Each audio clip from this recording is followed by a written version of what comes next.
John Allen Chapman was born July 14, 1965, in Springfield, Massachusetts, to Eugene and Terry Chapman, and grew up in Windsor Locks, Connecticut. He graduated from Windsor Locks High School in 1983. Chapman was a combat controller in the United States Air Force, who was posthumously awarded the Medal of Honor on August 22, 2018, for his actions in the Battle of Takur Ghar during the war in Afghanistan. He is the first airman to receive the Medal of Honor since the Vietnam War.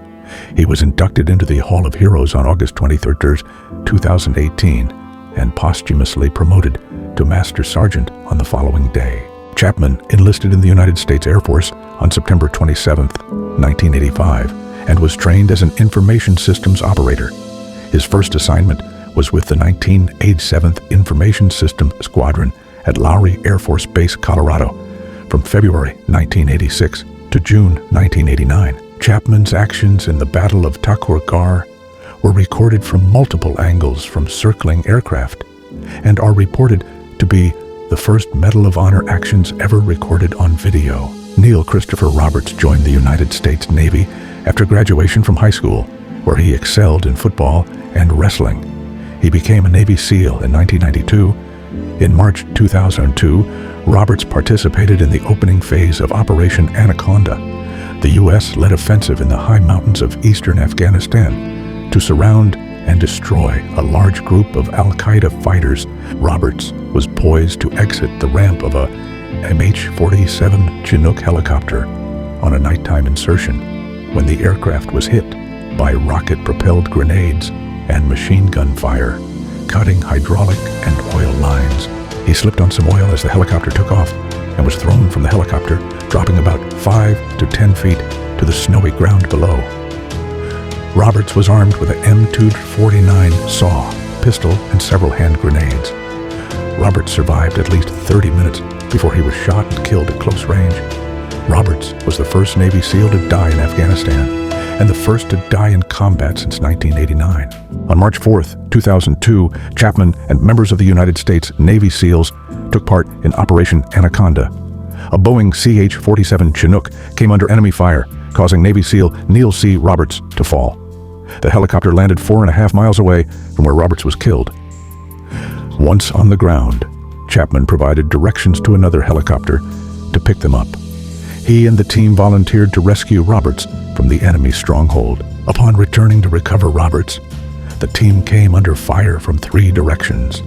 Chapman charged forward, killing 2 enemy soldiers and advancing towards a defensive fighting position from minimal personal cover, and he received multiple wounds.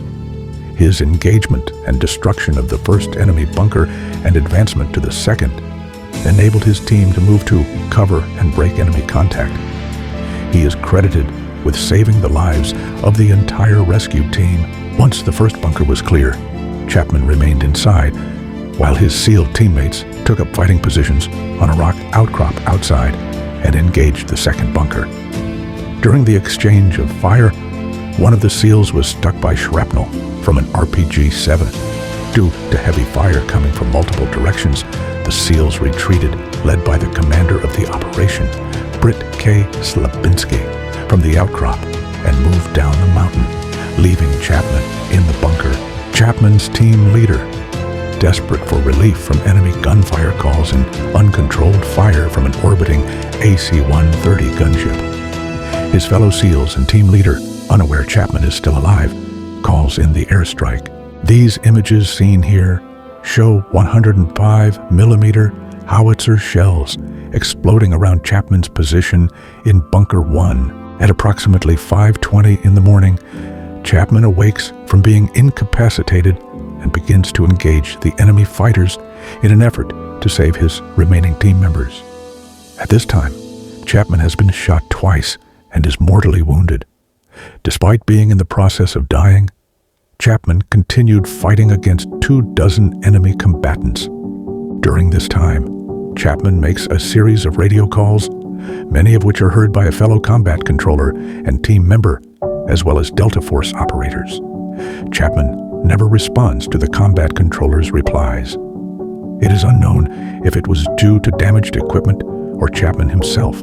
As seen by the timestamp below, it is 6:05 in the morning and fully light. Chapman has been fighting alone for 40-plus minutes and has received more gunshot and shrapnel wounds as a result. This scene shows a second enemy assault. Chapman is highlighted green. In a stunning display of determination and courage, Chapman can be seen engaging an enemy fighters in hand-to-hand combat. 6 minutes later, Chapman can hear another helicopter approaching the summit. He is in the bottom center of the screen, underneath a tree highlighted green, as he begins his final stand, desperately trying to save his fellow men. The helicopter contains a quick reaction force comprised of Rangers, para-rescue men, and another combat controller. It is now 6:13, and the helicopter is short and final. The enemy is desperately trying to displace Chapman, so then can engage the helicopter with rocket-propelled grenades. Chapman faced with choosing to save his life or the life of his teammates. Chapman climbs out of the bunker, firing in all directions in an attempt to draw enemy fires to himself. As he fights, the enemy hits the helicopter with a rocket-propelled grenade. Remarkably, it makes a controlled crash. Chapman, now off to the left of the screen, continues to cover his comrades as they exit the helicopter. Some are fatally wounded. These images are the last to show Chapman alive in his heroic act, fighting in close quarters and hand-to-hand combat, thus qualifying him for a second Medal of Honor.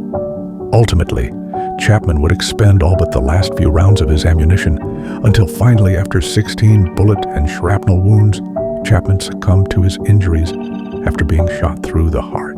John Allen Chapman saved the lives of 23 of his comrades and stands as a testament to the indomitable human spirit and will to fight for one another.